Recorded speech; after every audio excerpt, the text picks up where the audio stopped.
За сайн байна уу эрхэм сонсогчдоо. Өнөөдөр хөтлөгч ариунаа нь алтан гэрэл гэж залуу ирсэн байна. Сайн байна уу? Сайн байна уу? Манай алтан гэрэл болохоор донтолтын эмнэлгийн сэтгэл зүйч. Тийм, цэцэмэд эмнэлгийн сэтгэл зүйч. За та өөрийгөө танилцуулаач. За намайг алтан гэрэл гэдэг одоогоор цэцэмэд гээд эмнэлэгт сэтгэл зүйчээр ажиллаж байгаа. Баярлалаа. Энэ эмнэлгийн талаар ярьж өгөө. Манай эмнэлэг одоо жил хагасын хугацаанд дандаа донтолт, харт аймаг, мөрөөдө тоглоом, архины хамааралтай хүмүүст сэтгэл зүйн тусламж үйлчилгээ үзүүлэх чиглэлээр өнөөдөр хүртэл үйл ажиллагаа явуулж байгаа. Хэвтэмжлүүлэх ортой эмнэлгээр. Баярлалаа. Энэ бол маш чухал сэдв. Донтолт тэр дундаа харт тамхины донтолт тийм ээ. Ер нь яг энэ харт тамхины донтолт гэх юм бол хэдэн хувийг эзэлж байна?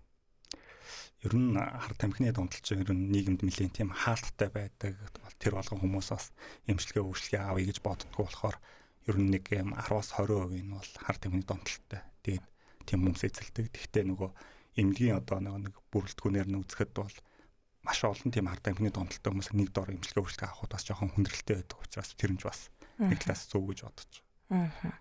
Ер нь Улаанбаатарын хэмжээнд яг ийм донтолтын эмчилгээ хийдэг ямар эмнэлгүүд вэ? Хэдэн эмнэлэг байдаг вэ? Одоогоор миний мэдхийн мэдээж нөгөө Сэмүт буюу одоо улсын эмнэлэгт бол дандаа нөгөө харт тамхины донтолтын хордлого тайлах гэдэг шугамар. Яагаад тэгэхээр энэ эмчилгээ 3-6 сар үргэлжилдэг. Гэхдээ нөгөө ор хоног одоо тэр юугаар эмчилгээ үйлчлэхээс хамаарат нэг 10-14 хоног эмчилдэг ч үт юм уу. Улсын эмнэлэгтээ ингэж явж байгаа. Манай эмнэлгийн хувьд бол яг нөгөө 3-6 сар стандартаар нь эмчилгээ үйлчлэгээ явуулдаг. Баярлалаа. За юуны өмнө одоо эрхэлж байгаа ажлынхын талаар ярихаас өмнө алтан гэрэл гэж хэн бэ? Та ер нь хүүхэд байхдаа ямар хүүхэд байв энэ талаараа ярьж өгөөч. Одоо бодоход бол нэг юм тийм сониуч хүүхэд байсан юм шиг санагддаг. Юм сонирхдаг, юм оролдож үздэг. Бидний бас нөгөө 90-ад оны бас нийгэм чинь арай өөр байсан. Тэгээд аав ээжиг ажилдаа яваад буцаад ирэхэд нараадгаа задлаа тавьсан байдаг, зургатаа задлаа тавьсан байдаг. Буцаад угсарч чаддаг нэг тийм л хөөхд байлаа. Тэгээд өсвөр наснаасаа илүү нэг юм судалгаа, шинжилгээ тал руугаа нэлээ юм сонирхолтой болж ирсэн. Тэр шугамараа ч гэсэн яваад өнөөдрийг хүртэл яг энэ ажлаа ингээд яг зориод тууштай ажиллаа хийгээ явж байгаа. Одоо орчин цаг үетэйгээ харьцуулахад таныг 10 жилд байхад, ахлах ангид байхад, эсвэл оюутан байхад ер нь энэ ангийн хүүхдүүд ч тэр ойр хавийн донтолтын асуудал гэж байсан уу? Тийм, ер нь яг миний үед бол их багаасаа тамхи татаж эхэлдэг, арх ууж эхэлдэг, бөөнөрөө нийлдэг тийм үе бол байсан. Одоо үеиг бол харьцангуй илүү одоо яг ингээд нөгөө эмнэлгийн тусламж үйлчлэгээ аваад явж байгаа хүмүүсийг харахад яг манай үеийн одоо энэ 90-с 94, 5, 6 оныхан бол илүү төлхөө байгаа. Тэгээд судалгаа шинжилгээг харах ч гэсэн яг нөгөө нийгмийн шилжилтийн үеийн одоо тэр хүмүүс бол гэр бүл салвалт, донтолт, сэтгэл зүйн одоо гэмтэл, сэтгцийн өвчин талаасаа бол илүү өндөр үзүүлэлттэй байгаад байгаа. Баярлалаа. Таны ажиллаж байгаа эмнэлэг Цэцэмэд. Одоо гурвалжингийн гүрний тэнд байдаг тийм ээ? Нэг салбартаа. Тийм. Хэвтэн эмчлүүлдэг үү? Тийм, манайх өдрийн эмчилгээ олон хэвтэн эмчлүүлэх чиглэлээр. Гэхдээ нөгөө харт тамхины, архины хордлого тайлдаг маш олон эмнэлгүүд байдаг ч гэсэн манайх хувьд бол аль болох нөгөө хордлогын маш сайн тайлсныхаа дараа сэтгэл зүйн зөвлөгөө засал буюу CBT гэж явуулдаг. Тэр чиглэлээр хүмүүсийн яг энэ арх уугаад байгаа, донтоод байгаа сэтгэл зүйн хэрэгцээтэй ажиллаж өгснөөрөө үр дүн илүү сайн гаргахыг зорж ажилладаг. Таны бодлоор ер нь харт тамхи гэж юу вэ? Харт тамхи гэдэг бол хүний сэтгэл зүй, бие махбод, оюун ухамсарыг хүчтэй хордуулагч хор. Эхний ээлжинд бол тухайн хүнд таатай, тааламжтай санагдсан байж болно. Явцын дундаа тэр хүнийг зүгээр л дотроос нийтээ байхгүй болгодог тийм л хортой зүйл гэж боддог. Статистикийн хувьд та бидэнд ямар нэгэн тоо хэлж чадах вэ? Ер нь одоо Улаанбаатарын хэмжээнд яг сарын эсвэл улирлын хэмжээнд одоо энэ донтогчд гэх танай эмнэлэгт хандж байгаа хүмүүсийн тоо хэд вэ? Ер нь янз. Нэг дунджаар бол байнгын 1-2 хүнтэй байх үеч байна, 5-10 хүнтэй байх ч үе байна. Адилхан 1-2 хүн эвдсэн ч гэсэн 5-10 хүн эвдсэн ч гэсэн ард нэг 10 хүн ажиллаа хийгээл ингээл байж байдаг. Донтолт ер нь хэр залуужж байна сүүлийн үед? Өсвөр насныхан байна уу? Донтолт одоо мөрөөдө тоглоом харт тамхины донтолтын хувьд бол харьцангуй залуучж байгаа гэж ажиглагдж байгаа. Архиныхын хувьд бол харьцангуй бас гайгүй юмсаг санагддаг. Гэхдээ нөгөө хүүсийн гендерийн хувьд бас нэлээ нэг үе яваад бол эмэгтэй хүмүүс бол илүү төлхөө харагдаад байгаа. Цэцэмэд имлэг ямар үйлчлэгийг үзүүлдэг вэ? Манайх одоо бүх төрлийн донтолтой хар тамхи мөрөөдө тоглоом, архины хамаарал, болон зан үлийн хамаарал, дээрээс нь мэдрэлийн ядаргаа, нойргуудл, сэтгцийн сэтгэл зүйн тулгамдсан байдалтай хүмүүст готралтай, түвшүүртэй ийм хүмүүстэй бол эмнэлгийн тусламж үйлчилгээ явуулж ажиллаж байгаа. Та Монголын нейрографикийн төвтэй хамтарч ажиллаж байсан тийм талаар ярьж өгч. Манай төвчин тухайн үедээ бол нөгөө яг тэнд харьяалагдаад үйл ажиллагаанд нь ороод тэгээ явдаг байсан. Одоогоор болохоор яг цэцэмэд гээд тусдаа өөр байгууллагад харьяалагдаж байгаа. Зөв. Цэцэмэд төрийн байгууллагуудтай хамтардаг. Мэдээж нөгөө хууль журмаараа бол төрийн байгууллагуудтай харилцан хамтарч ажиллах тийм нөгөө эрх зүйн зохицуулалт бол маш хязгаарлагдмал. За одоо жишээ нь ингээ хар тамхитай тэмцэглэлцээр бол би ингээд нэг иргэн очоод за би хар тамхи хэрэглэдэг юм сайн дураар эмчилгээ үйлчлэг аммаар байна гэх юм бол за улсын ийм эмнэлэг байна, төрийн одоо хувийн хвшлийн нэг ийм эмнэлэг байна гэдэг байдлаар ч юм уу иймэрхүү байдлаар хамтарч ажилладаг болохоос одоо хууль зүйн эрх зүй зохицуулалтаараа шинэ одоо журмууд гарч байгаа ч гэсэн 2002 онд гарсан зохицуулалтаараа тийм зүйл бол байхгүй байгаа. Тэгтээ яг нөгөө олон нийтийн мэдээллийн хэрэгслээр одоо бас нэг юм чиг үүргийн талаараа юу шүү дээ. Сайн дураараа нийгэмд одоо ингээ мэдээлэл хүргэх ч гэдэм үү тэр чиг үүргээр бол хамтарч ажиллаад ингээ явж байгаа. Тэгэхээр донтолт гэд та түрүүн хэлсэн ямар нэгэн тоглоомны донтолт гэж байна, арх тамхины донтолт байна, хар тамхины донтолт байна, нойргуудл гэж байна, сэтгэл зүйн янз янзын асуудалтай өвчтнүүд гэж байна тийм ээ. Тэгэхээр ийм олон төрлийн донтолт голцоо ер нь хэдээс хэдэн насныхан хамрагдаж байна. Яг хэдээс хэдэн насныхан гэхээсээ илүү хэдээс хэдэн насныхан илүү эмнэлгийн тусламж үйлчилгээ авч байгаа. Яг үнэ. Ер нь нэг 13-аас 25 насныхан илүү эмнэлгийн тусламж үйлчилгээ төлхөө авч байдаг. Яг хөө тэрнээс яг энэ донтолтын чинь эмчилгээний үр дүн нь болохоор тухайн хувь хүнтэй бас салшгүй холбоотой байдаг. Хувь хүн өөрөө яг би донтолтой гэдгийг хүлээн зөвшөөрж гэнэ үү? Энэ донтолтоос гарах сэтэл зорилго хэр өндөр байна гэдгээсээ хамаардаг учраас яг нэг ар гэрийнхэнтэйгээ ярилцаад би үнэхээр хэвтээ дэмжлүүлмээр байна. Энэ донтолтоос салмаар байна гэсэн хүмүүс бол хайрцангуй тийм залуу хүмүүс байгаа. Тэгэхээр алтан гэрэл шүчист төгссөн тийм ээ. Та оюутан байх үеийнхаа хамгийн мартагддаггүй сайхан дурсамжаас авалцаач. Оюутан байх үе тэгэл нөгөө бөөнөрөө ингээл дандаа би үндсэн мэргэжил бол бизнесийн удирдлага аялал жуулчлалаар төгссөн. Тэгээд хамгийн их гоё одоо дурсамжууд бол дандаа нөгөө аяллаар явж байсан. Монгол орноо ингээд тойрж аялж байсан. Ийм үеуд байдаг.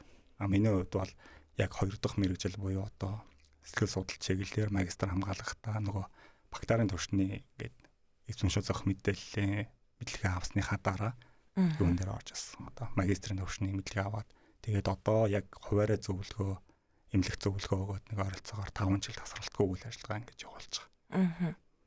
Та ер нь өдөр бүр өвчтнүүдтэйгээ уулзаад зөвлөгөө өгөөд явж явах энэ хугацаанд хамгийн хэцүү санагддаг хүндрэлүүд тань юу вэ? Мэдээж маш их хүндрэлүүд гардаг. Одоо нөгөө ажлын шантрах үе байна, бууж өгөх үе байна. Үр дүн харилцангуй нөгөө нэг юм хүлээлтээс баг үр дүн гарах үе байна. Гэхдээ миний хувьд яг нөгөө энэ их хүндрэлүүдийг давж туулдаг тэр зүйл нь бол нэг гэр бүлч гисэн нэг одоо аав ээж ч гисэн гэд тусламж үйлчилгээ үзүүлээд энэ одоо амьдралын гэр бүлийн сайхан болгох ч гисэн гэдэг бодол нөгөө маш хүчтэй байдаг учраас тэрэндээ илүү төвлөрдөг. Таны бодлоор эрэгтэй хүн, эмэгтэй хүн ер нь хүмүүс ингэж гадуур ярьдаг штеп. Эмэгтэй хүн ер нь ямар альва нэг донтолт үүсэх юм бол эрчүүдээс илүү гүнзгий донтдог энэ төр гэл. Энэ ер нь үнэн үү бодлоо юу? Тийм, эмэгтэй хүн ер нь байглаасаа уян зөөлөн налархаа ийм хүмүүс байдаг. Тэгэхээр тархины бүтцээ өвчсөн арай өөр гэж үздэг. Тэр нь эмэгтэй хүн ямар нэгэн ийм одоо зүйлийг даван туулах төсвөрлөх чадвар нь бол эрэгтэй хүнээс 25-аас 30%-аар бага гэж үздэг. Миний хувьд яг ажиллаж байсан хүмүүс ч гэсэн эрэгтэй хүнтэй ажиллахаас эмэгтэй хүнтэй ажиллахад маш их илүү хугацаа шаарддаг, нарийн урд техник бас ингээд нэг юм шатаар алал их шаардаад байдаг учраас манай монголчууд бас ярьдээ шүү дээ нэг замаа алдсан эмэгтэй хүн бас засархад хэцүү тэгээд бас хуучны хүмүүс ярьдаг яг л тийм л байгаад байдаг. Тэгтээ мэдээж үр дүн бол гарна. Тэгтээ илүү удаан үр дүн гардаг. Тэгэхээр өвчтнүүд ер нь нэг удаа ирээд нэг хэдэн хоног дараалал дэмжлэгээ зөвлөгөө аваад магадгүй бас хэвтэн эмчлүүлээд тийм ээ. Гараад хэсэг хугацааны дараа байнга буцаж ирээддэг тийм тохиолдол байдгүй. Цөөхөн үү? Тий. Бусад яг энэ хордлого тайлах ийм эмнэлгүүдийг хараад хахад бол нэг өвчтөнд дунджаар нэг 2-3 удаа бол байнгын давтамжтай жилд одоо 2-3 ирдэг гэж үзэж байна. Манай хувьд бол тийм тохиолдол маш бага. Одоо өнөөдрийг хүртэл бол тийм тохиолдол нэг 5 хүн дээр илэрсэн. Бус хүн дээр бол илрээгүй. Тэгэхээр жилийн хугацаанд бол ингээд маш олон хүн өвдөж байгаа шүү дээ. Дор хаяж 100 гаруй хүн өвдөж байгаа. Тэгэхэд бол тэн дээр нэг 5 хүн дээр л ингэж илэрч гарч ирж байсан. Гэхдээ тэр хүмүүсийг ажиглаад хахад эмчилгээ үйлчлэгээ одоо жишээ нэг хордлогоо бүрэн тайлаагүй, архины хамаарлаг гэхэд хордлогоо бүрэн тайлаагүй дөнгөж нэг 3 хоног 5 хоног хөвтөд гарсан хүмүүс тэр бол илүү илэрч гарч ирдэг. Бүрэн дүр эмчилүүлээ гарсан хүн дахиж ирсэн тохиолдол одоогоор байхгүй. Архины донтогчд жишээ нь өөрснөө сайн дураараа ирдгүү эсвэл ар гэр хин нэгний шахалтаар ирдгүү. Энд дээр юу нь бол 3 янзтай. Яг би өөрөө ингээд хэвтэ эмчилүүлье гэгээд өөрөө шийдвэр гаргаад ганцаараа ирсэн ч юм байдаг, ар гэрийнхэнтэйгээ ярилцаад ирсэн ч юм байдаг. Тухайн үедээ барснаа залил бол хуурдагдах гэсэн байдлаар шүдний хэмлэгт үзүүлээч тийм уламжлалын хэмлэгт үзүүлээч тийм үү тиймэрхүү байдлаар ирсэн. Ирсэн байна болохоор бас нөгөө нэг зорилго нь бодол нь өөрчлөгдөө сайн үр дүн гарсан тохиолдлууд бас байдаг. Гэхдээ аль болох нөгөө сайн дураар ирж байгаа хүмүүсийг авахгүй бол бас сөрөг үр дүн гаргах ч юм уу иймэрхүү асуудлууд бас байгаад байгаа. Та түрүүн хэлсэн шүү дээ. Жилд дунджаар 100-аад хүн хөвтдөг тийм эмчлүүлдэг. Тэгэхээр нэг удаа жишээ нь жилд нэг удаа танай эмнэлгийн үйлчлэгийг авах юм бол хэдэн хоног хөвтөх вэ? Тэгэхээр мэдээж нөгөө эмнэлэгт хөвтөж байгаа хүн бүрийн хүлээлт нь ар гэрийнх нь хүлээлт нь өөр байдаг. За энэ хүн магадгүй нөгөө арх уг хэлбэр гэж үзээ л да. Нэг удаа жилдээ нэг удаа уудаг, нэг ухаараа 12 хоног сар уудаг хүн байж болно шүү дээ. Тэгтээ тэр хүмүүсийн зорилго бол нэг удаа таслан зогсоох. 10 хоног уугаад зогсож чадахгүй байгаа. Нэг удаа эмнэлэгт хөвтөө таслан зогсоогоод хэвийн амьдралтаа өөрчлүүлэн орох. Эсвэл 20 жил, 10 хэдэн жил арх ууцсан хүн байж болно. За сардаа нэг 10 хоног 20 хоног уучдаг тийм. Нэг дундаа нэг 3-4 өдрийн одоо ингээд завсралгаантайгаа ингээд арх уугаад байдаг хүмүүс энэ хүнийг бүрэн архинаас гаргая гэсэн ийм зорилготой хүн байх юм бол тухайн бас нас байна, арх уусан жил байна. Юмыг ойлгож хүлээж авах чадвар байна. Энээс нь хамаарат янз янзын өрн багтаа нэг 10-аас 30 хоногийн хугацаанд хөтөө эмчлүүлж байгаа. Архины донтолт гэд ярих юм бол ер нь таны бодлоор юунаас болдог вэ? Ер нь яг донтолтыг бол бид нэг өвчин гэж хүлээж авдаг. Одоо судалгааг харахад бол нэг 5 хүний насанд хүрсэн 5 хүний нэг нь бол ийм донтох эмгэгтэй байна гэсэн албан бус ийм судалгаа байдаг. За донтолт бол юу вэ гэхээр одоо донтолт гэдэг үгийг монгол хэлний тайлбар толиос харах юм бол буглах, шүглэх, эзэмдүүлэх гэсэн, удирдуулах гэсэн ийм утгатай үг. Тэгэхээр юу гэхээр тухайн хүн одоо биеэ барихгүй, өөрөө ирэхгүй хараа юм да. Тэр зүйлийг ууцсан буруу ингээд дадал зуршил байгаа гэдэг. Тэгэхээр энэ архинд донтож байгаа хүмүүс бол нөгөө маш олон шалтгаантай. За хамгийн ажиллахад хамгийн хүндрэлтэй хүмүүс бол бага наснаас архи ууцсан хүмүүс гэдэг. Одоо жишээ нь Монгол Улсын хуулиараа бол нэг 21-с дээш насны хүн архи сотруулах хүндээ хэрэглэж бодно гэдэг заагаад өгсөн байдаг шүү дээ. Тэгэхээр 21 нас хүрч хүний сэтгэл зүйн хувьд, бие махбодын хувьд, тархины эдисийн хувьд бүрэн төлждөг гэж үзэж байна. Тэгэхэд 21 нас хүрээг байхдаа 15-6-аас архины хэрэглээд тоолцсон хүмүүсийн хувьд бол маш хэцүү байгаад. За энэ яг донтолтыг харах юм бол ер нь нэг тийм хэд хэдэн шалтгаан бас байдаг л та. Хүмүүс бол их хвшил нөгөө өвчлөлт одоо өвчин намдаах гэж архи уудаг гэж үзэж байна. Нөгөө талаас болохоор хитрхийн нөгөө юм сэтгэлийн өвчин үү тэр нь? Тийм сэтгэл зүйн хувьд. Ямар нэг юм өвдөлттэй одоо үл хайхралтай эсвэл ингээд нөгөө хүчирхээлтэй орчин туссан ч үгүй юм байж болно. Эсвэл хитрхийн нөгөө юм дотгошоогоо хүмүүс байдаг шүү дээ. Ийм хүмүүс бас нөгөө өөрийгөө илэрхийлж чадахгүй байдлаас ол архи уудаг гэж бас судалгаануудаас гарч ирсэн байдаг. Одоо яг өмнө хэлэхэд эргэн тойронд ч тэр ер нь өнөөгийн нийгэм тийм ээ эр эмгүү архи уудаггүй архи биш юма гэхэд пив одоо вино тиймэрхүү архины төрлийн ундаа хэрэгэлдэггүй хүн баг байхгүй. Тийм. Донтолтын хамгийн анхны шинж тэмдэг юу вэ? Хүн тэрнийг өөрөө мэдэхгүй шүү дээ. Ер нь бол байнга пив уугаал идэг тий. Тэгэхээр тухайн хүний нөгөө амьдралын чанарт нь ямар нэгэн дадал зуршил нь сөрөөр нөлөөлж авах юм бол энийг бол донтолт гэж үзэж болно. Тэгэхээр тухайн хүн тэр сөрөөр нөлөөлж байгаа дадал зуршлаа өөрөө мэддэггүй байж болно. Гэхдээ эргэн тойрныхан хилээ сануулхад энийг хүлээн зөвшөөрдгүү, эсвэл зөвшөөрсөн ч гэсэн энэ зүйлээ орхиж чаддгүй байхыг бол донтолт гэж үзэж болно. Архины хувьд болохоор хүмүүсийн нэг юм юу байдаг? Буруу ойлголт байдаг. Одоо би арх уудаггүй шүү дээ. Виски уудаг ч гэх юм уу, пив уудаг ч гэх юм уу. Өөрийгөө өмгөөлсөн хэлбэр байдаг. Эсвэл би арх уудаг ч гэсэн тэгж олон хоног арх уудаггүй шүү дээ. Эсвэл тасартлаа арх уудаггүй шүү дээ. Ер нь ихэнх нь тэгж өмөрдөг шүү дээ. Энэ өөрийнхөө өмөрөд байгаа ер нь шалтгаан тоочод байгаа хүмүүс донтолтын ихний шатандаа явж байгаа хүмүүс гэсэн үг үү? Тэгээ үүсгэлийн шатандаа явж байгаа гэж бас хэлж болно. Тэгэхээр архины хувьд бол стандарт хэрэглээ гэж байдаг. Тэр стандарт хэрэглээг бол за пивээр уудлах юм бол 330 мг-тай пив. Энийг бол нэг стандарт хэрэглээ гэж явдаг. Архиар вискигээр уулах юм бол 50 г арх виски нэг стандарт хэрэглээ гэдэг. Тэгэхээр 7 хоногтоо нэгээс дээш нэг стандарт хэрэглээг ингээд зөрчөөд даваад байгаа тохиолдолд бол энэ хүн нэг бол одоо донтолтой эсвэл ингээд донтог эрсдэл өндрөө гэж үзэж болдог. За нэг удаа хүн стандарт хэрэглээ дагуулan ингээд арх согтруулахундаа буюу одоо этилийг хэрэглэсэн тохиолдолд тухайн хүмүүсийн хөдөлмөрийн чадвар бол 72 цаг буюу 3 өдөр буурдаг гэж үздэг. Тэгэхээр нөгөө анхаарал төвлөрөл буурсантай холбоотойгоор хөдөлмөрийн чадвар буураад тухайн нөлөөлдөг. Тэгэхээр яг ингээд нөгөө арх ухаж байгаа хүмүүсийн хувьд бол за би өнөөдөр ингээд шитрүүлэг хэрэглэхэд бол угаасаа 72 цаг хөдөлмөрийн чадвар буурнаа, итгэх буурнаа гэдгийг бол хүлээн зөвшөөрсөн байх хэрэгтэй.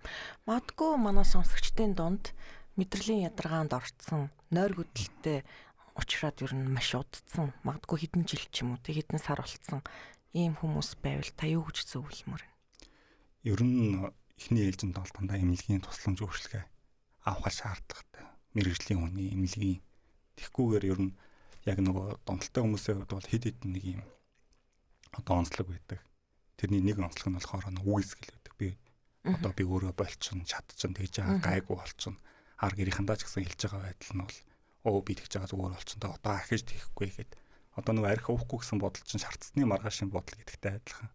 Нэг удаа ингээд нэг 12 хоногор 7 хоногор ажил төрлөө алдаад арх ууцсан байх юм бол өөстөө би ахиж юусаа арх уухгүй гэдэг бодлыг нөгөө тархиндаа ботцсон байдаг ч гэсэн магадгүй нөгөө шаардлагатай нэг 7 хоногийн дараа 10 хоногийн дараа марцсныхаа дараа буцаал арх ууцсан нөгөөдгөө мартцсан л явж байдаг. Ийм асуудал байна. Зүг. Сэтгэл гутралтай эсвэл сэтгэл төгшөлттэй тийм өвчнүүд байдаг тийм ээ. Энэ хүмүүс дээр ямар эмчилгээ хийдэг вэ? Ер нь яг ингээд донтолтын хувьд бол тархины биохийн буюу одоо дааварт нөлөөлдөг.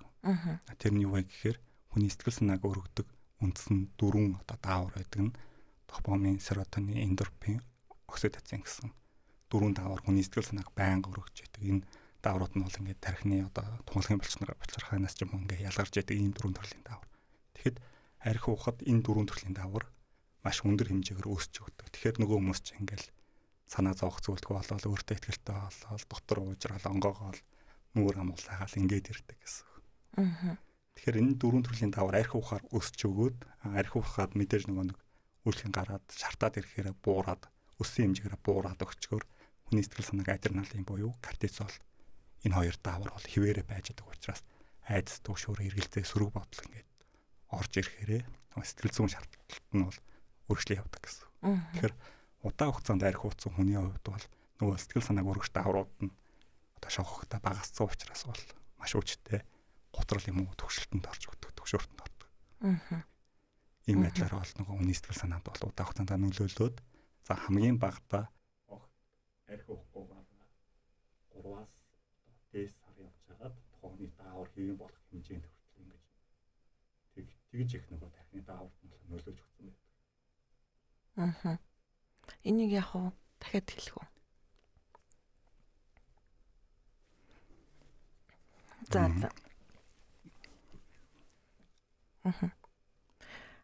Нотлон билүүтэй би зурагтаар нэг Солонгос баримтад кино үзчихсэн.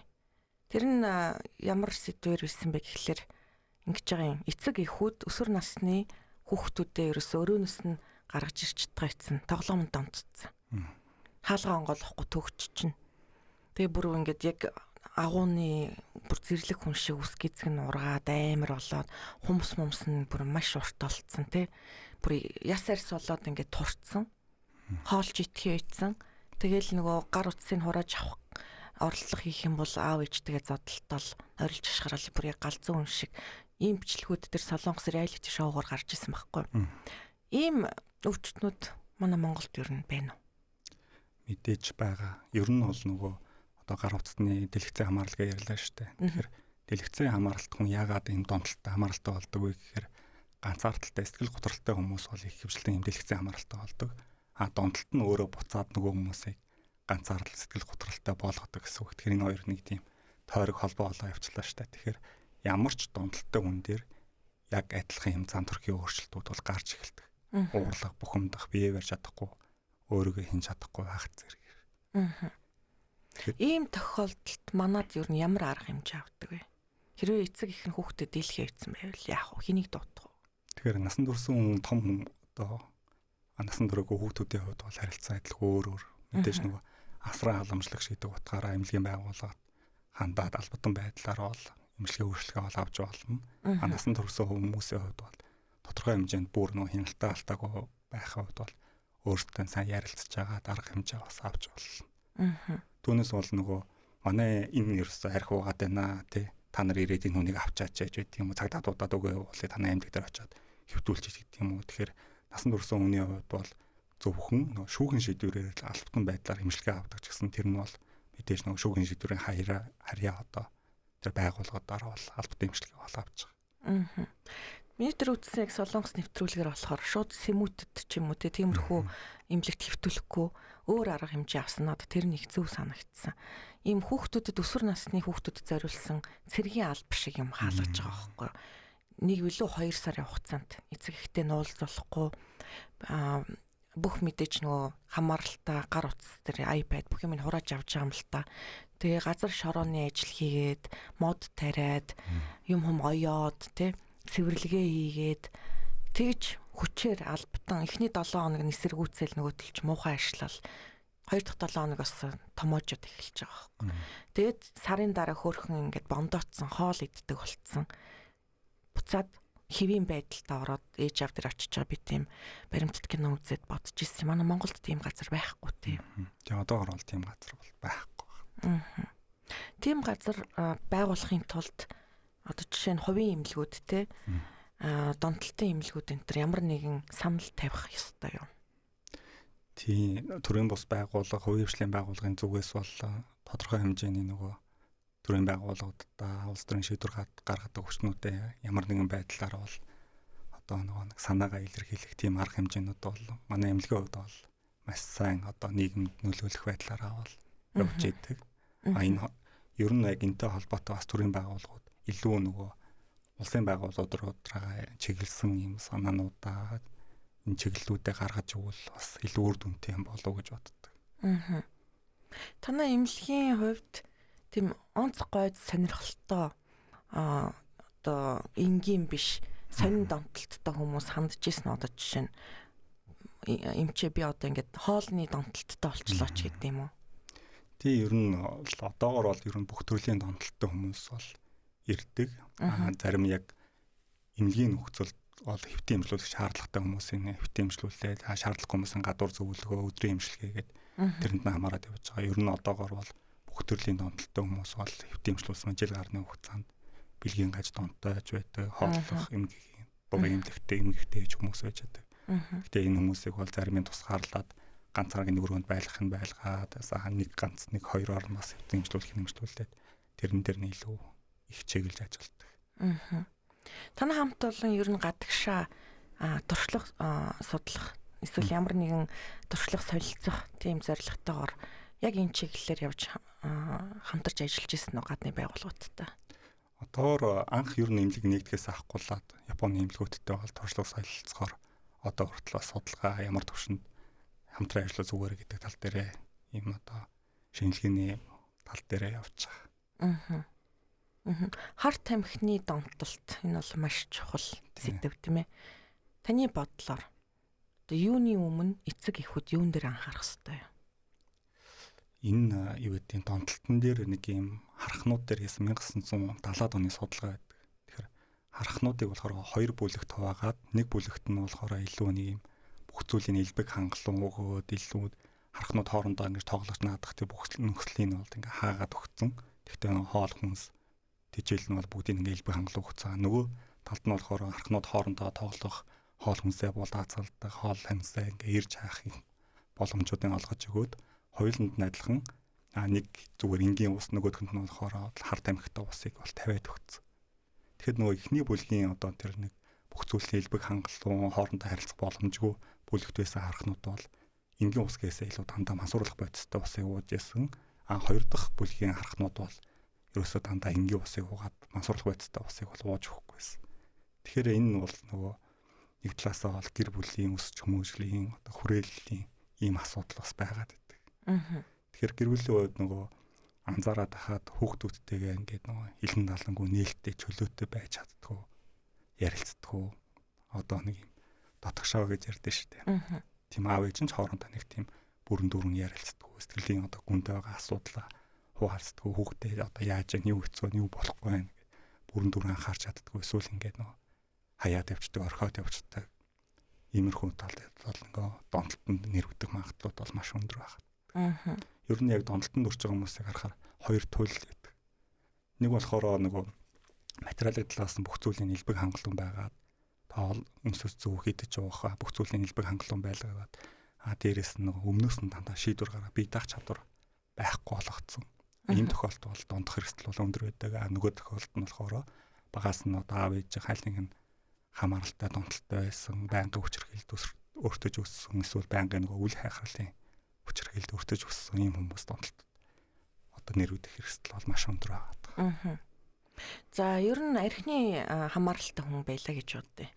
Хар тамхины бас донтоо тийм. Хар тамхичд муухайгаар хэлэхэд одоо архичд тийм. Энэ хүмүүсийг гадуур ер нь ингэж хэлдэг. За архинд орсон хүн бол угаасаа архинаас гарахгүй. Хар тамхичин нэг л хар тамхиа татсан бол тэр угаасаа хизээч тэр хүний амьдрал бол хар тамхигүй угаасаа цааш өргөлжлөхгүй гэсэн ойлголт байдаг л та. Энэ тал дээр та юу гэж хариулмаар байна? Яг хуу бодисын донтолтын хувьд бол маш олон бодис л байгаа л да. Одоо наад захын бидний мэддэг тамхи байна. Тэгээ дээрэс нь бол нөгөө арх согтруулах ундаг бол хитилгээ явж байгаа. За эндээс арх согтруулах ундаг бол бүгдээр ер нь адилхан. Веноноос тусна. Вено бол хитилээс гадна бол танины орц өндөр байдаг. Хар тамхины хувьд бол хар тамхины төрлийн бодисууд бол бүгдээр өөр өөр зарим тайвшруулах, зарим сэргээх үйлчлэгээтэй ийм бодисууд байдаг. Нийгэмд бол энэ хүмүүсийг дандаа нөгөө нэг юм хийх ажилгүй өөрөө арга заасан, өөрөө болгосон иймэрхүү байдлаар одоо нэгсэндээ жаргалдаа ташуурсан гэсэн байдлаар бол хүлээж авдаг бол яг энийг бол нөгөө эмгэлзүүн талаас нь бол мэдээж өвчин гэдгийг бол хэн ч ойлгодгүй. Энээсээ бол маш их цаг хугацаа алддаг. Маш нөгөө нэг юм одоо богино хугацаанд дэмжиж болох байсан зүйл дээр бол ингээд маш их удаан хугацаанд дэмжлэгдэх шаардлагатай болтол нь хүндрүүлсэн байгаад байдаг. Тэгэхээр энийг бол бидний хувьд бол нөгөө арга гэрийнхний хувьд ч өвчин гэдэг утгаар нь сайн хүлээж аваад тэгээд маш сайн нөгөө одоо богино хугацаанд үр дүнтэй арга хэмжээ авах нь бол нэм төрүн шаардлагатай байгаа. Мэдээж нөгөө санхүүгийн бололцоо бас байх хэрэгтэй тийм ээ. Тусалцаа авахын тулд. Одоо юу байгаа? Одоо түрүүнд хэлсэн шүү дээ. Ингээд сүмүүдэд бол эвтэмжлүүл хийх юм бол ор хоногийн хүлээгдэл нь бол сараас 2 сар 3 сар гэд байж байдаг. За эвтэ дэмжлүүл хийхэд нэг талдаа хордлого тайлаад гаргацдаг. Хордлого тайлна гэхээсээ хордлого тайлна гэдэг чинь нэг талаасаа бараг өвчин намдааж байгаатай ижилхэн зүйл байж болно. Хамгийн гол нь нөгөө тухайн чинь сэтгэл готролтой байгаа, төгшөөртэй байгаа. Энэ дээр нь бол нөгөө нэг CBT танин мэдхүн талаас нь ухаарж ойлгох, тархинд нь юм хийх байдлаар нь өөртөө эрх зүйлж бодох, төвлөрөх, бяцлах талаас нь маш сайн ажиллаж өгөх юм бол энэ зүйлээсээ гарна уу гэс нэг удаа хордлого тайлаад бол гарах магадлал бол маш багтай. Тэгэхээр энийг ингээд эвтэмжлүүлээгээд тэгэхээр улсын эмнэлэг бол ингээд нөгөө нэг хязгаарлалтал байгаад байгаа юм байна. Хувийн эмнэлэг гэхээр чинь хувийн эмнэлэг дөрөнд хэлсэн шүү дээ. Одоо нэг хүн хэвцэн, хоёр хүн хэвцэн гэсэн санаар үед хүн ажиллаж байдаг гэдэг утгаараа бол мэдээж төлбөр мөнгө нь өндөр гарна. Тэгээд удаан хугацаанд эвтэмжлүүлээ. За архины хамааралтай байлаа гэхэд 10 хоног эвтэмжлүүл хэдэн төгрөг гарах уу? Хар тамхины хамааралтай байлаа гэхэд 3 сар эвтгэхэд хэдэн төгрөг гарах уу гэдэг чинь бол хүн болгон энэ нэг ингээд хүснээрээ төлөөд эвтэмжлүүл үйлчлэг авах боломжгүй учраас ямар нэгэн байдлаар нөгөө эрүүл мэндийн даатгалаас ч юм уу ингээд татаас өгдөг, дэмжлэг өгдөг байх юм бол илүү үр дүн сайн гарч олон хүмүүс хамрагдах боломжтой. Баярлалаа. Тэгэхээр та сая бясалгал гэж ярьсан шүү дээ. Хувь хүний тухайн өвчтний өөрийн сэтгэлийн тэнхээ маш чухал тийм ээ. Тэгэхээр та сонсогчдоо тийм эерэг бахархалтай яг тэр хүн өөрийнхөө сэтгэлийн тэнхээний ачаар өөрийнхөө тэр бясалгалын ачаар одоо энэ донтолтоос салсан тийм түүх жишээ болгоод ярьж өгөөч. Бид нарын нөгөө кейс тохиолдлуудаа нэг ярьдгүй боловч яг нэг ярьж болох кейс тохиолдлын хувьд бол яг бясалгалыг бол бид нөгөө яг ингээд нүдэн айнаад ингэ суун гэхээсээ илүү гүнд хөвлөрж өөрийнхөө дотоодтой ажиллахыг бол бид нар бясалгал гэж үзээд байдیں۔ Яг бясалгал тал дээр бол манай нэг ажиллаж исэн хар тамхины донтолтой байсан залуу болохоор 20 ангид байхдаа профешнл бясалгал хийгээд тэгээд би тэр хүнтэй нөгөө хамгийн тэрийг мэдгүйгээр шууд ингээд нөгөө сэтгэл зүйн талаас нь ажиллаад эхэлсэн чинь тэр хүн ингээд сэтгэл зүйн талаас маш юм цэгцтэй болсон. Юмыг ингээд маш зөвөр хүлээж авдаг, өөрийнхөө тэр гарц гаргалаа бүгдийг ингээд олоод тэгслэж чадчихсан. Сэтгэл зүйтэй маш удаан хугацаанд ажилласан юм шиг тийм үр дүн гарцсан хүн байгаад. Тэгээ би асуусан чинь нөгөө 20 ангид 1 жилийн хугацаанд бол өдөр болгон бараг 2 цагаар 2-оос дээш цагаар бясалгал хийжсэн. Болж таарчсэн. Тэгэхээр нөгөө донтолтой хүмүүс чинь түрүүнд хэлсэн өөрийгөө ингээ бие барьж чадахгүй, өөрийгөө хэн чадахгүй байгаа хүмүүсийн хувьд бол за чи бясалгал хийх бол хүндрэлтэй. Зарим донтолтой хүмүүсийн хувьд нэг удаа арх уухтаа сар мараар уучдаг ч гэсэн уухгүй болохоор 2-3 жилээр 6 сараар уухгүй явдаг хүмүүсийн хувьд бол яг тэр хугацаанд өөрөө өөртөө ажиллах бүрэн боломжтой. Эсвэл өдрөд ингээл нормалдаа контролдод явдаг хүмүүсийн хувьд бол мэдээж нөгөө хязгаарлаад одоо сайн дураар ирэхээ асуулж байгаа гэсэн үг шүү дээ. Яг сайн дураар ирэхээ асуулаад өөрөө өөртөө ажиллах нь илүү тохиромжтой байдаг. Одоогийн байдлаар одоо ийм донтолтын өвчнүүдтэй тулж ажилтдаг хувийн эмнэлгүүдтэй жишээ нь танаа эмнэлэг. Энэ эмнэлгүүдтэй хамтарч ажилтдаг ямар нэгэн хамтын ажиллагаа байна уу ер нь эрүүл мэндийн яам? Бус эмнэлгүүдийн хувьд бол мэдэхгүй. Манай хувьд бол хамтын ажиллагаа байхгүй байгаа. Байх ёстой юу? Та юу гэж бодож байна? Ер нь энэ донтолт гэдэг чинь ингээд боловсрол, улс төр, нийгэм, одоо эрүүл мэндийн байгууллага, цагдаа шүүх ингээд бүх байгууллагуудын хамтын ажиллагаатай явагдах ийм зүйл болохоос зөвхөн нэг эмнэлгийн эсвэл эрүүл мэндийн салбарын ийм асуудал бол биш. Тэгэхээр бүгдээрээ одоо уялдаа холбоотой ажиллаж байгаа. Одоо жишээ нь бол бидний хувьд ингээд ямар нэгэн байдлаар нөгөө ажиллахад хамгийн хүндрэлтэй зүйл нь энэ талаар ямар ч судалгаа шинжилгээ байхгүй. Байсан ч энийг нөгөө зарлалтгүй юм уу яа гэдэг одоо статистикийг харахаар ингээд судалгаа шинжилгээ гаргаж ирээд яач болно шүү дээ. Гаргаад ирчих болох асуудал дээр ерөөсөө тийм бол магадгүй тэрэн дээр нь төсөн мөнгө тавьж өгдгөөс болоод ийм мэдээл байхгүй. Тэгээ хоорондоо уялдаа холбоо байхгүй. Тийм болохоор үр дүн гаргахад айгу хүндрэлтэй байдаг. Одоо жишээ нь одоо манай эмнэлэг ингээд дэмжлээд гарлаа гэхэд дараа нь хяналтыг хэн тавих юм гэдэг чинь бол аюу асуудалтай болоод. Тэгэхээр хяналт тавьдаг байгууллага нь бол улсын байгууллага хяналт тавьдаг ч үгүй юм уу. Хар тамхины донтолтын хувьд бол хуулиар болохоор сайн дураараа эмчилгээ үйлчлэгээ авах эрхтэйгээ заагаад өгсөн байдаг хэрнээ. Яг сайн дураараа эмчилгээ үйлчлэгээ авъя гэхээр мэдээж нэг ор хоног мөнгө төгрөг гэдэг энд нь хаашаа хэн хандах юм гэдэг эндээс хамаарат. Тэр нэг хувийн эмнэлэгт хандж байгаа хар тамхины хамааралтай донтолтой хэрэгэлсэн хүмүүсийн хувьд бол сайн дураар эмчилгээ үйлчлэгээ авахд бол бид нар бол ямар нэгэн байдлаар цагдаа шүүхийн байгууллагад бол хандах эрх байхгүй. Тэр хүмүүсээ эмчилгээл гаргах хэрэг. Энэ тал дээр ер нь өөрчлөлт оруулах тал дээр дуурж болох уу таад? Тийм бид нар бас нөгөө ямар нэгэн байдлаар бол олон нийтийн мэдээлэл хэрэгсэлж байт юм уу зөв эерэг хандлага талаасаа илүү санаа бодлоо хуваалцаад зарим хүмүүс нэг альбом бичиг байдлаар санал хүсэлтэй байдлаар бол явуулаад ингээд ажиллаж байгаа.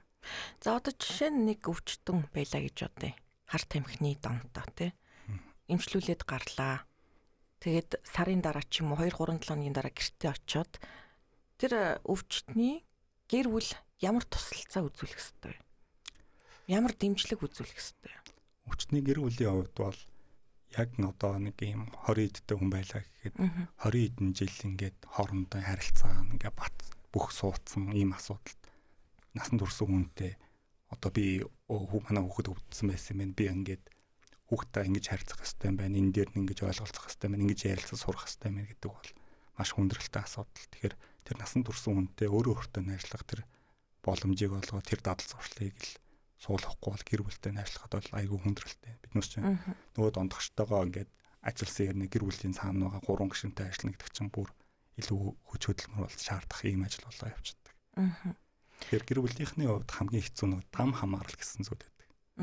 Нөгөө нэг хамааралтай байсан хүн нь хэвийн болцсон, өөрийгөө хяндаг, одоо өөртөө итгэдэг юм болцсон үед нь гэр бүлийн гишүүд нь мэдээж нөгөө нэг 1 жил 2 жилийн хугацаанд ингээл болчих болов зүгээр болчих болов идэгчих болов гэж итгэл найдал маш олон удаа нөгөө урам угарсан байдал нь бол ингээд зүгээр гараад дэлгүүр явсан ч гэсэн за нөгөө юм олоод хэрглэж болов хамтантай нийлчих болов гэд тийм байдлаар маш юм төгшүүрийн байдалтай, гутралын байдалтай хүндрэлтэй байгаад.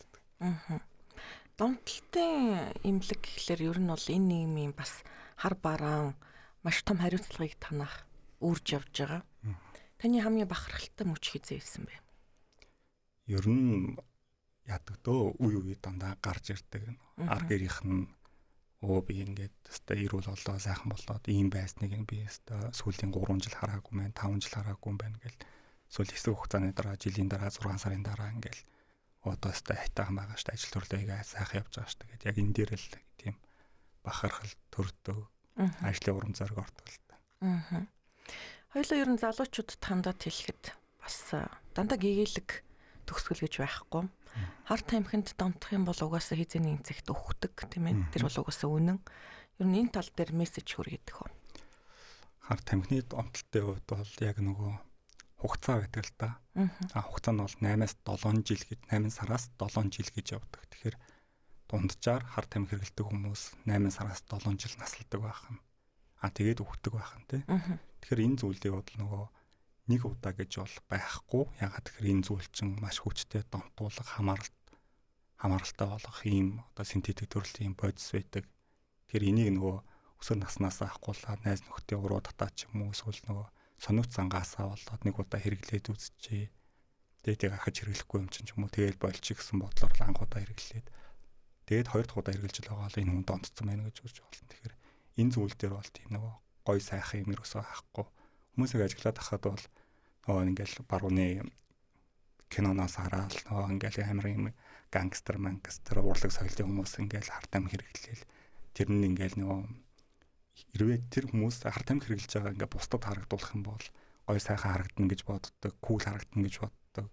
Иннээсээ ингээд том болцсон юм санагдана гэж боддог. Ясам дээр энэ зүгээр нэг тийм хор штэ. Тийм хор байдаг. Дээрэс нь тийм гой сайхан ерөөсөө байхгүй. Яг нийгэмдээ өсвөр насныхан хүүхдүүд гой сайхан харагдах юм гэх юм бол нэг юмд ингээд тууштай байгаа, тэрэндээ амжилт гаргаад ингээд явж байгаа байдал чинь л болохоор яг өөрөөрөө ялан дийлж байгаа, бусдад харагдж байгаа үлгэр жишээ тийм байдал болохоос тэр нөгөө ах нартай нийлж байгаа, болж бүтггүй юм хэрглэж байгаа, зодоо зохио хийж байгаа гэдэг чинь бол зүгээр л нэг тийм амар хэлбэр аргаар цаг нөхцөөсөн энэ байдлаар бол өөрөөрөө босдод гэж илэрхийлж харуулж байгаа байдаг гэдгийг ойлгох хэрэгтэй. Одоо зөвхөн хар тамхи биш архины хамааралтай хүмүүс ч гэсэн тэгэл сайхан залуучууд 40 ч хүрэлгүй өнгөрөөлэн те яг ясам дээр эн чин зүрхэн зогсоол инфаркт болж ин гэдэг чинь яг ухаад үзэх юм бол олон жил архи утсан. Архины хамааралтай болсон. Тэр сайхан уран бүтээлч залуучууд маш залуугаар өнгөрч шít. Энэ тал дээр та ямар бодолтой вэ? Ер нь яг өнгөрсөн гэхээсээ илүү бас ингээл хамааралтай, байнгын хэрэглээтэй нийгэмд ерөөсөө нөгөө ингээд байр суурь байхгүй.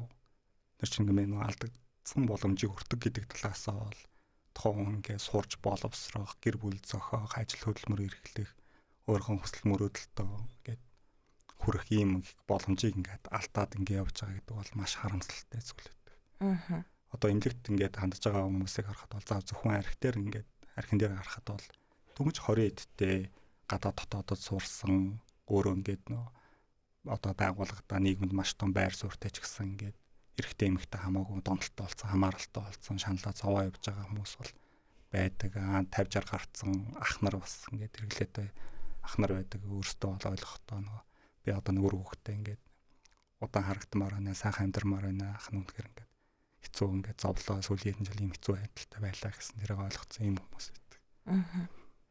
Та өдөр тутмын ажлын өдрүүдэд мэдээж нэлээд хэцүү хүмүүстэй л уулздаг баг. Юунаас ирч хүч авч байна? Тэр их санаа. Ягаад гэхээр одоо анх чинь би өөрөө болохоор яг энэ ажлыг хийж байхдаа маш их юм шантардаг байсан. Ягаад гэхээр дандаа л ингээд хүмүүсийн хүнд хэцүү одоо зовж байгаа хүмүүс би ингээд зовлонгийн үздэг гэж ойлгох үе бол нэлээд жилийн өмнө байсан. Тэр нь надад маш их юм өвдөлттэй байсан бол одоо болохоор нөгөө тэр хүмүүсийн зовлон гэхээсээ илүү энэ хүмүүсийн дотор нь ямар юм өөр өнцөг, өөр өнгө байдгийг гэдэг талаас нь илүү сонирхдаг болсон. Нэг хүнтэй уулзаад нэг хүний зөвлөгөөг хэлэхэд маш сонирхолтой зүгээр энэ номны хуудас эргүүлж байгаа юм санагддаг. Тэр хүнд айдас байдаг, гониг готрол байдаг, баяр хөөр байдаг, ургуулт байдаг, өш онцон байдаг. Тэгэхээр энэ чинь нэг юм адалт явдалт юм шиг одоо. Кино зохиол гэдэгтэй адилхан ийм зүйл байдаг сонирхолтой гэсэн талаас. Нөгөө хүмүүсийн яг энэ одоо арх уух болсон ч юм хар тамхи болсон шалтгаан нь яг ийм одоо дурсамжаас ийм мэдрэмжээс үүссэн мэн гэдгийг илрүүлдэг тэрнтэй ажиллаа үр дүн гарч байгаа. Инээсээ илүү нөгөө нэг яг өдөр тутмын амьдралын ажлын ингээд цикл нь энэ дээр л ингээд огтлцож явж байдаг л та. За алтан гэрлэлээс би ингэж асуумаар байна. Таны бодлоор одоо энэ эмийн сангийн асуудал тийм ээ. Хүмүүс ялангуяа өсвөр насны хүүхдүүд, ахлах ангийн хүүхдүүд өвчин намдаах хүчтэй юм аваад янз янзын найруулад холж утгаад хэрэгжилж байна. Энэ тал дээр юу гэж бодож байна? Ер нь бол энэ асуудал нөгөө үе үед бол байсан. Тэгтээ нөгөө эмнийх нь нэр төрөл нь бол өөрчлөгдөд явж байгаа. Хамгийн сүүлд бол одоо 4-5 жилийн өмнө гарсан зөвхөн Монголд л бол тэр юм хэрэглээ байгаа. Одоо нэг төрлийн юм байгаа л та тэрийг бол хэлэхэд бол нөгөө бусд хүмүүст бол санаа зэтэл өгч байгаа. Хэлэхгүй байх хэрэгтэй. Тэгтээ тэр юм нь одоо хүмүүс хэрэглээд ямар нэгэн байдлаар бол арга замаар хэрэглээд тэрнээсээ болоод маш их өсвөр насны хүүхдүүд амь эрсдэх эсвэл ингээд тэр эмнэр дамжин дараагийн хүчтэй синтетик бодисын хамааралтай болсон юм асуудлууд байгаа. Түрүү жилээс л авахгүйлаад энэ нэмийг бол анх нөгөө хориглох, хязгаарлах ийм арга хэмжээ авсан. Тэгтээ яг ингээд нөгөө маш их юм хүмүүс хохирцсон арга хэмжээ авсан. Тэгэхээр иймэрхүү нэр төрлөөдөө бол дор нь ингээд арга хэмжээ аваад хаагаад явах юм бол зүгээр гэдэг цаг алдалгүйгээр. Тэгэхээр чи нөгөө одоо яасан мэрэгсэн оны хашгираа гэдэг шиг юм болоод байна шүү дээ. Ер нь бол. Тэр ер нь ямар ч одоо бодисын донтолт бол ихтэй дандаа ахуй хэлбэрийн энгийн байдлаар эхлээд яваандаа нөгөө өвс ургамал байгалийн гаралтай болж яваад дараа нь синтетик төрлийн бодис руугаа орж хүндэрч явж байдаг. Ягаад тэгэхээр түрүүний ярьсан нөгөө дөрвөн төрлийн дааварчин бол ингээ шовхогдаад ирэхээрээ одоо тухайн бодисоо ингээ хэрэгэлсэн ч гэсэн бол ахаж нөгөө ялгарх хөөрөх байдал бол байхгүй болоод ирэхээр илүү хүчтэй бодисууд хэрэгэлсээр хагаад яваандаа нөгөө одоо доо зэтрүүлэх байдлаар амнасаа алдах тохиолдлууд бол маш өндөр байдаг. Тэгэхээр одоо өнөө маргаашгүй playtime эхэлж байна тийм ээ.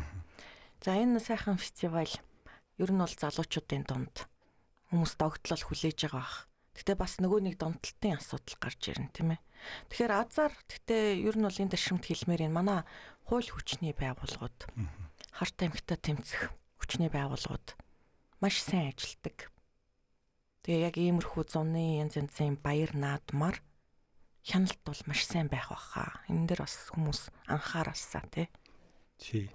Одоо юунд дэр бол манай эмнэлэгт ингээд ард тамхи мансууруулах бодисны донтолттой ч юм уу хэрэглээтэй хүмүүс ирээд имжлэгээ үйлчлэгээ авч байгаа тохиолдолд 80-90% нь бол цагдаагийн одоо ял авч ийсэн эсвэл одоо хэрэгэн шүүхтэр явж байгаа ард тамхи хэрэглэн гэдэг чинь мэдээж гэмт хэрэг шүү дээ. Энэ гэмт хэрэгэн шүүхтэр явж байгаа ийм асуудал байдаг учраас өнгөцгөн харахад бол одоо цагдаа хүчний байгууллагууд бол маш сайн ажиллаа хийдэг.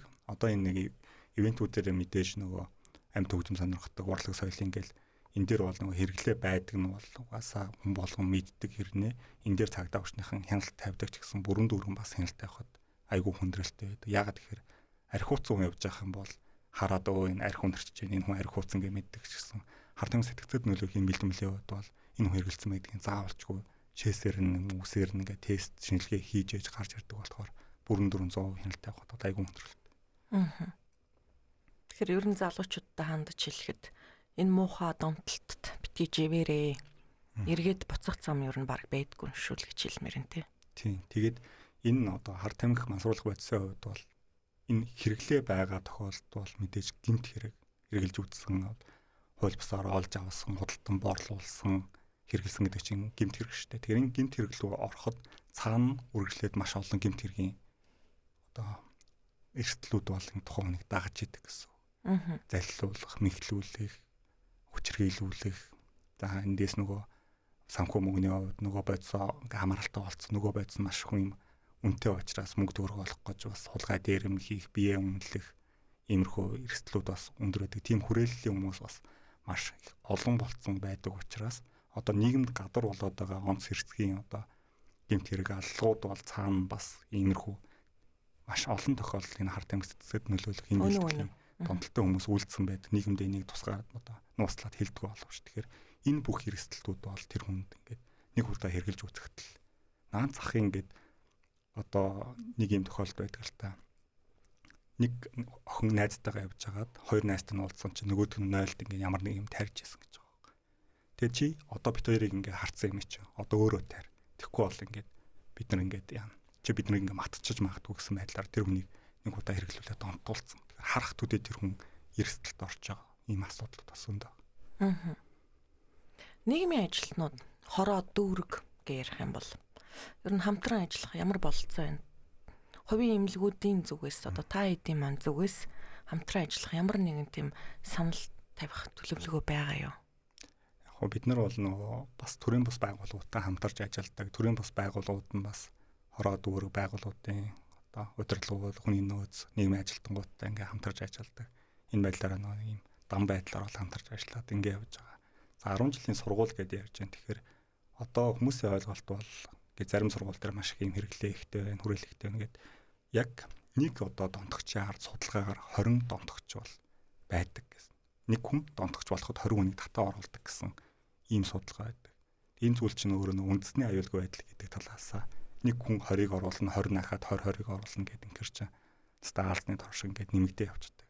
Тэгээ 10 жилийн сургуулиудыг харахад зарим бүр ингээд огт хэрэглээгүй сургууль бас хүүхдүүд нь огт хэрэглээгүй тархаагүй сургууль байж хахад бүр ингээд ахлагангийнхан дундаа маш их юм тархацтай болцсон хэдэн 10-20-ороо ингээд хэрэглээтэй болцсон ийм тохиолдлууд бас байж байгаа. Тэгэхээр энэ дээр ер нь хүмүүсийн нөгөө одоо ингээд телевиз радиогоор олон нийтийн мэдээллийн хэрэгслэр гадуур юм байна шүү, ийм асуудал байна шүү гэхэд бол хинч өө за манай хүүхд ихгүй манай хүүхд гайгүй гэсэн ийм байдлаар бүр ингээд хэрэгэлцэн мэддэгтэй тест аваад за эмнэлгийн тусламж үйлчлэгээ авах шаардлагатай ингээд та нар тестээрээ буруу үзсэн байна. Манай хүүхэд их гэсэн ийм үгүйсгэлүүд бас байгаад байдаг. Тэгэхээр яг нөгөө нэг юм 10 жилийн охтын үзлэг гэдэгтэй адилхан ингээд бүгдийг хамруулад ингээд үздэг ийм үзлэг одоо хүртэл байдаг ш. Тэрнтэй адилхан яг нэг өдөр ингээд гинтийн байдлаар бүх 10 жилийн хүүхдүүдийг ингээд эсвэл одоо 12 дугаар ангид төгсөөд их сургуульд орж байгаа хүүхдүүдэд чинь нэг наанд жил цагаан хорхон шинжилгээ хийдэг ш. Тэрнтэй адилхан ингээд харт амхны тест өгүүлсэн байх ч иймэрхүү байдлаар бүр хууль журмандаа өөрчлөлт оруулж өгөх юм бол бас яг ингээд тэгээд доржийн хүүхэд ингэ хэргэлцсэн байна гэж штэ. Хүүхдээ нэг шалгаж иж байт юм уу? Доржийн хүүхдээ манай хүүхэд чинь ингэ нийлдэж штэ. Энд нэг эрсдэл байна уу гэдэг юм уу ингээд. Үний нэг айцаар нүдэрдэн гэхэд бас хаашаа. Тэгтээ нөгөө яг энэ зүйл чинь ойрхон байгаа шүү. Хажууд чинь ирсэн шүү гэдгийг хүмүүст бол ойлгуулж өгөх бол. Одоо яг энэ өсвөр насны залуучууд, оюутан тэр байтга төгссөн ер нь бол за нэг 20 25 30 гэж ярил л та. Магадгүй тэрнээс доош бас 17 8 насныхан ч гэж магадгүй. Им айцсаар нь яг нэг контролдсон тийм ээ. Им барьцаанд байдаг тийм үерхлүүд харилцаанууд аюу их байд юм л. Одоо жишээ нь хамт ямар нэгэн тэр хүнд хэлбэрийн хөнгөн хэлбэрийн тэр нь хамаагүй ямар нэгэн хар тамхи хамт хэрэгэлцсэн тийм ээ. Тэрүүгээр нь барьцаалаад салдгүй ч юм уу. Хүчээр үерхдэг ч юм уу, хүчээр хажуудаа байлгадаг ч юм уу. Ийм кейсүүдийг бол би нүдээр харж ирсэн. Тэгэхээр энэ хар тамхины донтолт гэдэг бол маш өргөн сэдв, маш том сэдв. Энэ дээр бол улсаар анхаарах хэрэгтэй. Тийм. Сүүлийн үед бол сүүлийн 1 жил хагасаа хугацаанд 2 жилийн хугацаанд бол энэ дээр бол маш сайн анхаарч байгаа. Тэгэхээр анхаарахаас илүү бас одоо манай эмнэлгийн хувьд бол ингээд боловсон хөгжлийн хөвч тэр эмчилгээ хөгжлийн хөвч тэр олон улсын стандарт байдаг тэрийг ингээд хэрэгжүүлэхийг хичээгээд Монгол улсын стандартыг бариад ингээд явдаг ч гэсэн цаанаас ингээд боловсон хөвч ингээд туршлагажаал ингээд яваад байгаа. Тэгэхээр энийг бүр нөгөө улсаас зохион байгуулалтаагаар яг ингэж нөгөө энэ хар тамхины томдолтой архины хамааралтай ажилтдаг хүмүүсээ илүү сайн бэлдэх боломжийг олгох ч юм уу ийм нөхцөл бүрдүүлэхэд бол маш хэрэгтэй байна. За хоёулаа ер нь бол хар тамхи архин дээр төвлөрч ярьлаа. Тамхины талаар ярих гэж байгаа. За никотин тамхи. Тамхи. Тамхи өөрөө би өөрөө ч гэсэн 7 жил тамхи татсан л та. Одоо тамхи огт татаагүй 2 жил болж байна. Тэгээ тамхи яг ингээ нөгөө татсны дараа тохоныг нэг хэсэг юм 50% 50 ч юм уу ууж ч юм уу дотор онгосон мэдрэмж төрүүлдэг. За тамхи татгаа болоод нэг цаг болоо 2 цаг болоод ирэхээр ингээл нэг амьсгал хүндрээл чээж дараал юм тухгүй болоод баг зэрэг юм төгсөлтийн мэдрэмж төрөөл тэгэнгүүт цаанаас тархинд өгдөг код нөгөөдгөө татаачаа гэж яг тийм юм шиг санагддаг. Тамхины донтолт бол архинаас донтуулах нөлөө нь маш өндөр. Хүмүүс яг нэг юм одоо сэтгэл зүйч байдığım ах амьдрал нөлөөлж байгаа нөлөөлөл нь дагуулгаас донтолтын хувьд бол маш өндөр донтуулдаг. За тамхинаас гарч чадсан хүмүүс л бас архинаас гарахад бол амархан байдаг. Тэгэхээр би одоо ингээд огт тамхи татахгүй 10 сар болж байхад яг ингээд жоохон бухимдсан үед ч юм уу тамхи татмаар ингээд маш хүчтэй юм сэтэл орж ирж байсан юм тохиолддог. Тэгэхээр 10 сарын дараа ихэд тэр донтолт чинь бас явсаар л шүү дээ тийм. Иймэрхүү байдлаар бол тамхи бол нөлөөлдөг. Одоо наад захын бидний нөгөө нэг юм веб тамхи утаа тамхи хоёрын аль нь сайн аль нь муу гэл ингээд асуудал байгаа гэдэг шүү дээ. Мэдээж энэ нэр яаж бодсон энэ зүйл чинь бол одоо утаа тамхи нэг юу бол веб хоёр бол зүгээр нөгөө веб чинь электрон бараа гэдэг утгаар нь гайлаар ингээд ямар ч хяналтгүй оруулж ирдэг.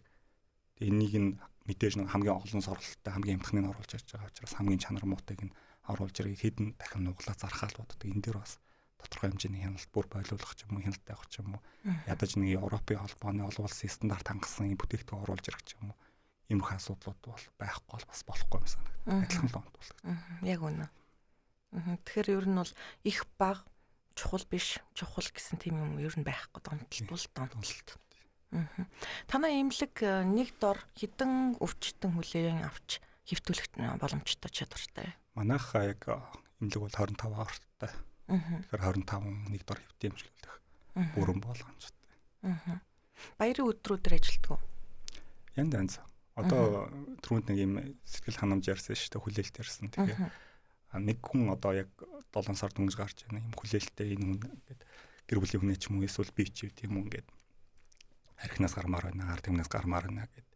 Тэгээд гэрээ байгууллаас та хамгийн багадаа 2 сар хэвтэн 3 сар хэвтэн 20 хоног хэвтэн гэрээ байгуулсан тохиолдолд нэг хүнтэй байна, 2 хүнтэй байна хамаагүй имлэг бол ажиллаж л байдаг. 4 жилийн цагаан сараар манай имлэг нэг хүнтэй үйл ажиллагаагаа 20 хоног явуулсан баг. Зөв. За алтан гэрлээс ингэж асуумаар байна. Энэ их ажлын дараа чөлөө цагаараа та юу их дуртай вэ? Чөлөө цагаараа ер нь гэр бүлийн үнтэйгээ илүү үр дүнтэй цаг зарцуулаад ойр дотны найз нөхдөд илүү цаг зарцуулаад илүү нийгэмд одоо бус хүмүүстэй илүү ойр байхыг хичээдэг. Дээрэс нь би өөрөө нэг одоо 10 жил яг үндсэндээ бяцлал хийж байгаа энэ зүйл өөрөө миний хувьд бол дадал сурчлуулсан нэг тархиа хоослох юм арга болцсон байдаг учраас бас бяцлал хийдэг. Болж игэл бас ойрхон салхинд гарах ууланд алхах ч юм уу иймэрхүү байдлаар бас өөрийнхөө стресс менежмент хийж авахгүй бол яг нөгөө бүрэн ажилдаа төвлөрөө бүх зүйлээ ажилдаа ингээ гаргаад ах юм бол өөрөө өвдөж эхлэх магадлал маш өндөр. Манай Монгол орны ирээдүй болсон хүүхдүүд, залуучууд ер нь та яг ийм донтолтын имлэгт ажиллаж байгаа хүний хувьд юу хүсэж байна энэ залуучуудад? Ямар ерөөл төвшүүлмээр?